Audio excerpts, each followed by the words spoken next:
भर्तृहरि शिंगर श्रृंगार शतक हिंदी में। हाकवि भर्तृहरि की कविताएं जितनी प्रसिद्ध हैं, उनका व्यक्तित्व उतना ही अज्ञात है।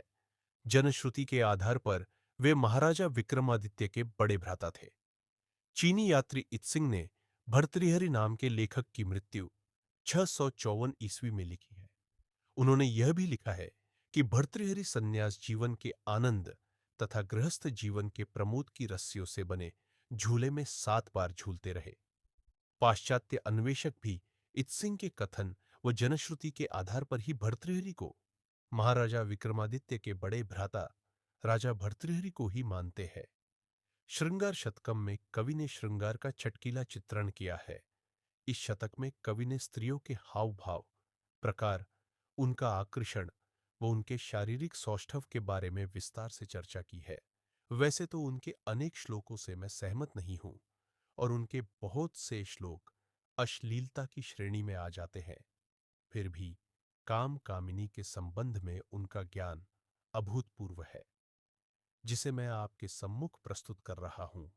शतक के मंगलाचरण में ही कामदेव को नमस्कार करते हुए भर्तृहरि लिखते हैं, जिसने विष्णु और शिव को मृग के समान नयनों वाली कामिनियों के गृह कार्य करने के लिए सतत दास बना रखा है, जिसका वर्णन करने में वाणी असमर्थ है।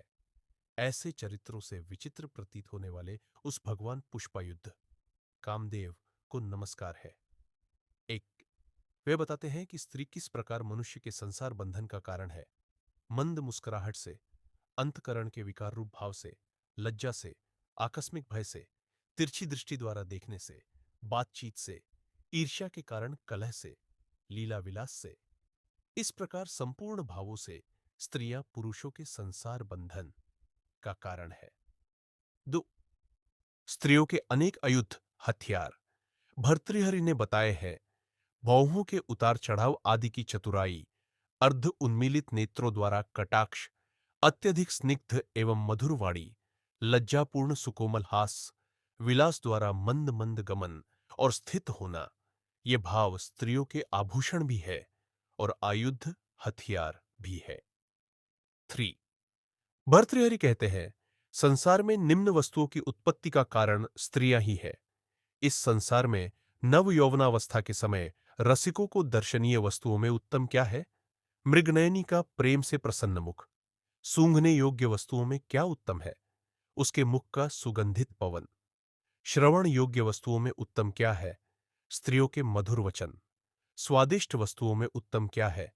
स्त्रियों के पल्लव के समान अधर का मधुर रस। स्पर्श योग्य वस्तुओं में उत्तम क्या है?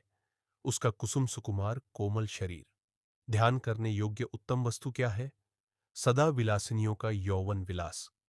7, भर्तृहरि कहते हैं कि नारी को अबला कहना मूर्खता होगी। जो कविवर नारी को हमेशा अबला, बलहीन कहते हैं, वे निश्चय ही अल्प बुद्धि वाले हैं। जिन कामनियों ने अपने अत्यंत चंचल नेत्र के कटाक्षों द्वारा महान सामर्थ्यशाली इंद्र आदि को भी जीत लिया है, उन्हें अबला कैसे कहा जा सकता है? 10, भर्तृहरि कहते हैं कि स्त्रियां वैराग्य के साधनों से पूर्ण होने के बाद भी मनुष्य को अनुरागी ही बनाती है।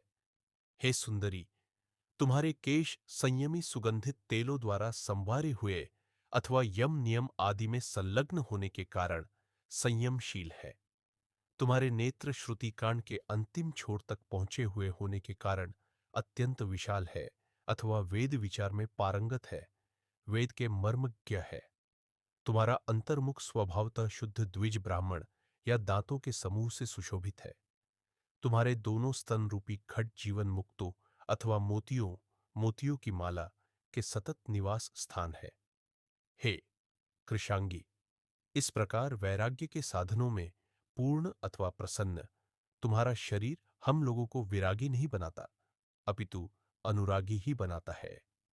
12, भर्तृहरि ने ग्रहों के अनुसार स्त्रियों की व्याख्या करके अपने ज्योतिषीय ज्ञान का परिचय दिया है।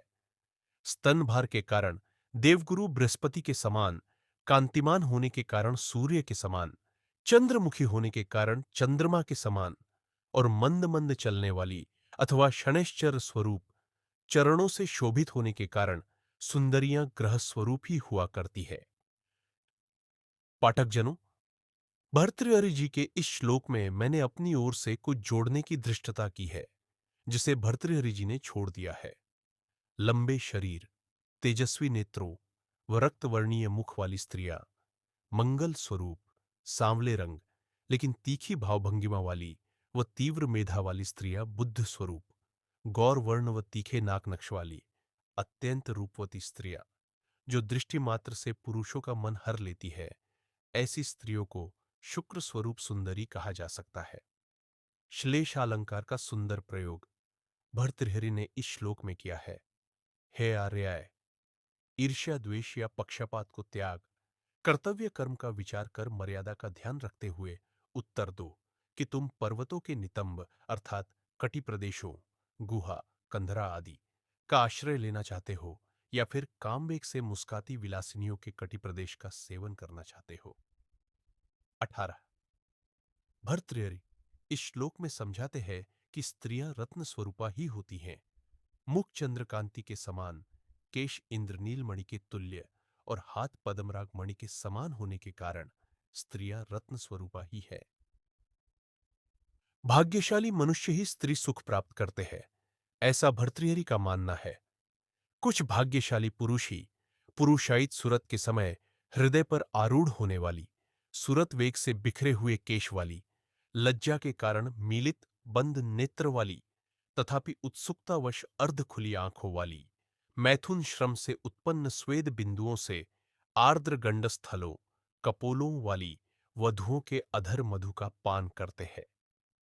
26।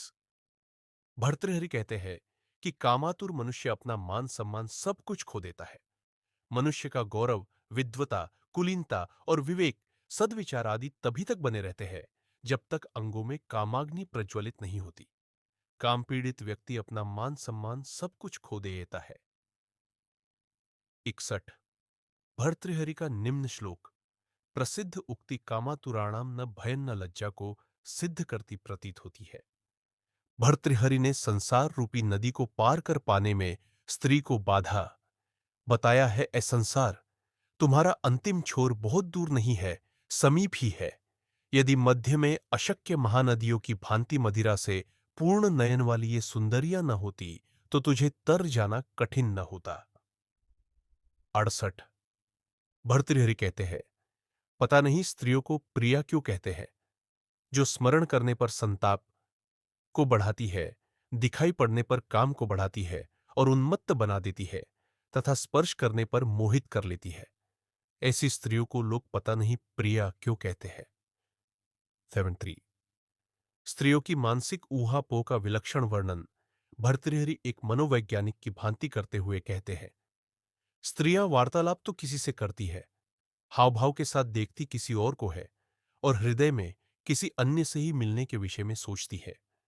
ऐसी स्थिति में यह पता ही नहीं चलता कि इनमें स्त्रियों का सबसे प्रिय कौन है, अथवा स्त्रियां बात किसी से करती है, देखती किसी को है, हृदय में किसी और का चिंतन करती है, फिर स्त्रियों का प्रिय कोयन है अर्थात कोई नहीं है।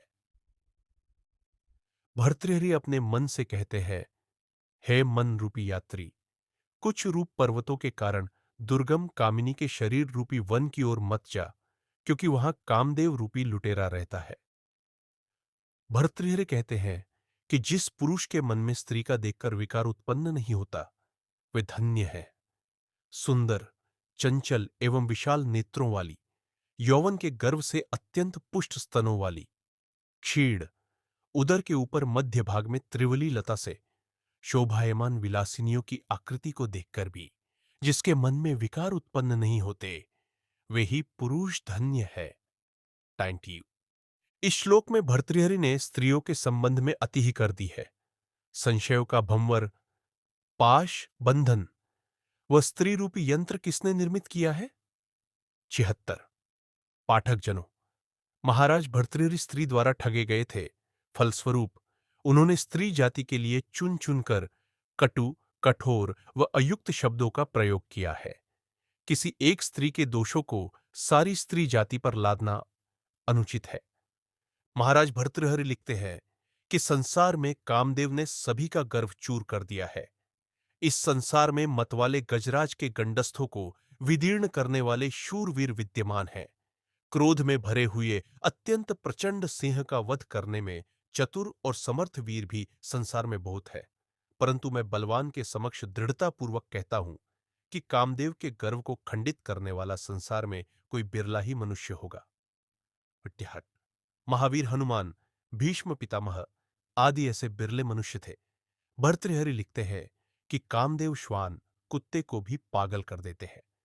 खाना न मिलने के कारण दुर्बल, काना, लगड़ा, कटे कान वाला, बिना पूंछ वाला, घायल और हजारों कृमियों से व्याप्त शरीर वाला, भूख का मारा हुआ, बुढ़ापे के कारण शिथिल, मिट्टी के घड़े का मुंह जिसके गले में फंसा हुआ है, ऐसा कुत्ता भी मैथुनार्थ कुतियों के पीछे पीछे दौड़ता है। अहो, कामदेव सब प्रकार से नष्ट उस कुत्ते को और भी मार रहा है। 63। भर्तृहरि अपने शतक के 98वें श्लोक में स्वयं स्वीकार करते हैं, अब तक मुझे कामदेव रूपी तिमिर रोग से उत्पन्न अज्ञान था। तब तक मुझे यह संसार नारीमय दिखाई देता था, परंतु जब हमने विवेक रूपी अंजन अपनी आंखों में लगाया, तब हमारी दृष्टि सम हो गई और तीनों लोक हमें ब्रह्ममयी दिखाई देने लगे हैं। इसके अतिरिक्त भर्तृहरि ने अपने शतक में वसंत, ग्रीष्म, वर्षा, शरद, हेमंत व शिशिर ऋतु में स्त्री व स्त्री प्रसंग का अत्यधिक श्रृंगारिक कामुक वर्णन किया है, जिसका वर्णन यहां करना उचित नहीं होगा। पाठकजनों, मैंने श्रृंगार शतक में से कुछ श्लोक आपके सम्मुख प्रस्तुत किए हैं। आप इनसे कहां तक सहमत हैं, ये तो आपके कमेंट्स से ही पता चलेगा। उपरोक्त श्लोकों को पढ़कर यदि हम भर्तृहरि के श्रृंगार शतक को काम और कामिनी का विश्वकोश कहे, तो अतिशयोक्ति नहीं होगी।